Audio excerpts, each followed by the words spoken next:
नमस्कार मित्रों, आज हम भारतीय संविधान के मूल अधिकार और मूल कर्तव्य पर चर्चा करेंगे। चलिए शुरुआत करते हैं। अनुच्छेद 12 में किसका वर्णन है? मूल अधिकार की परिभाषा अनुच्छेद 12 में दी गई है। मूल अधिकार से असंगत या उसका अल्पीकरण करने वाली विधि कौन सी है? अनुच्छेद 13 है।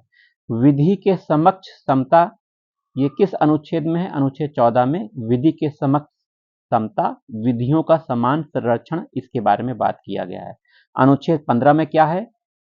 धर्म, मूलवंश, जाति, लिंग या जन्म स्थान के आधार पर विभेद, मतलब भेद का प्रतिषेध किया गया है, रोका गया है। वहीं अनुच्छेद 16 में क्या है? लोक नियोजन अर्थात नौकरी, लोक नियोजन के विषय में अवसर की समता के बारे में बताया गया है। अनुच्छेद 17 में अस्पृश्यता का अंत के बारे में वर्णन किया गया है। अनुच्छेद 17 में। 18 में उपाधियों का अंत दिया गया है। उपाधियों का अंत अनुच्छेद 18 में है। अनुच्छेद 19 में वाक स्वतंत्रता आदि विषयक कुछ अधिकार दिए गए हैं। फ्रीडम ऑफ स्पीच इसी में है, ठीक है। सूचना का अधिकार 19 का में वर्णित है, यही 19 के अंतर्गत 19 का है, सूचना का अधिकार इसी में वर्णित है। अनुच्छेद 20 में क्या है? अपराधों के लिए दोष सिद्धि के संबंध में संरक्षण है। अपराधों के लिए दोष सिद्धि के संबंध में संरक्षण है। अनुच्छेद 21 में है प्राण एवं दैहिक स्वतंत्रता का संरक्षण। प्राण दैहिक स्वतंत्रता अनुच्छेद 21 में वर्णन किया गया है। आइए, अनुच्छेद 21 में ही शिक्षा का अधिकार 21 का में जोड़ा गया है। संविधान संशोधन करके यह जोड़ा गया है, 21 का शिक्षा का अधिकार जोड़ा गया है।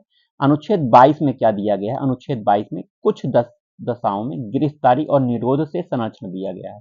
मानव के दुर्व्यापार, बलात्श्रम का प्रतिषेध अनुच्छेद 23 में दिया गया है। अनुच्छेद 23 में मानव के दुर्व्यापार, बलात्श्रम का प्रतिषेध। अनुच्छेद 24 में क्या है? कारखानों आदि में बालकों के नियोजन का प्रतिषेध किया गया है।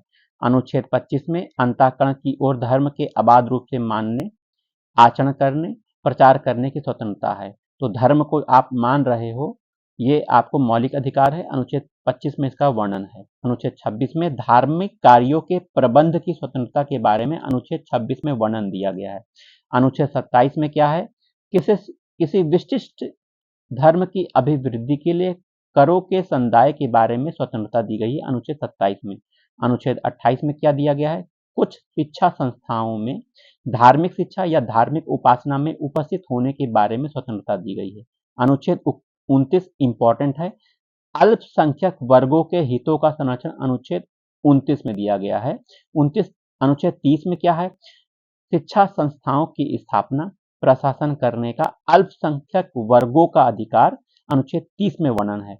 वहीं संवैधानिक उपचारों का अधिकार अनुच्छेद 32 में वर्णन किया गया है। अनुच्छेद 32 में संवैधानिक उपचारों का अधिकार है। आइए भाग 4 राज्य के नीति निर्देशक तत्वों पर चर्चा करते हैं।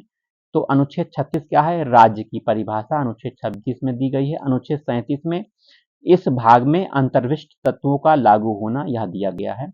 अनुच्छेद 38 इंपॉर्टेंट है, राज्य लोक कल्याण की अभिवृद्धि के लिए सामाजिक व्यवस्था बनाएगा। यह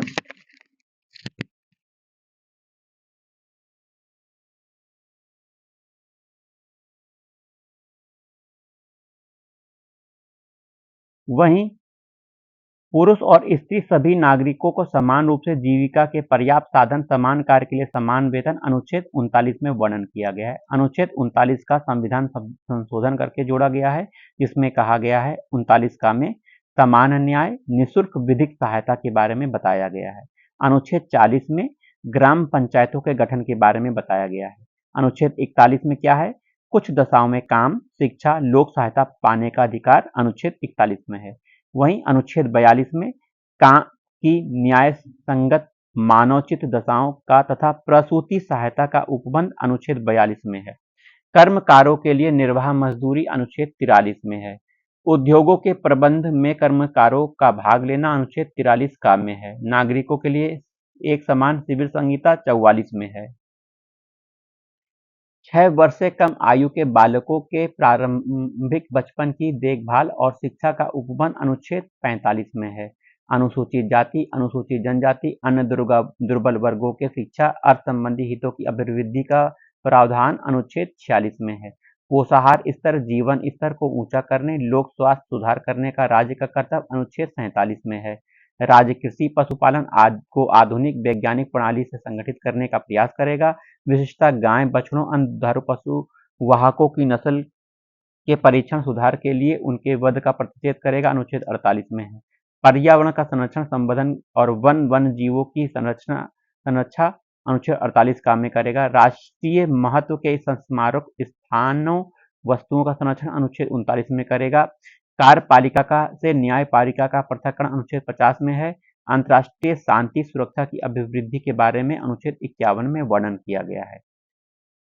तो चलिए मिलते हैं अगले वीडियो में। नमस्कार।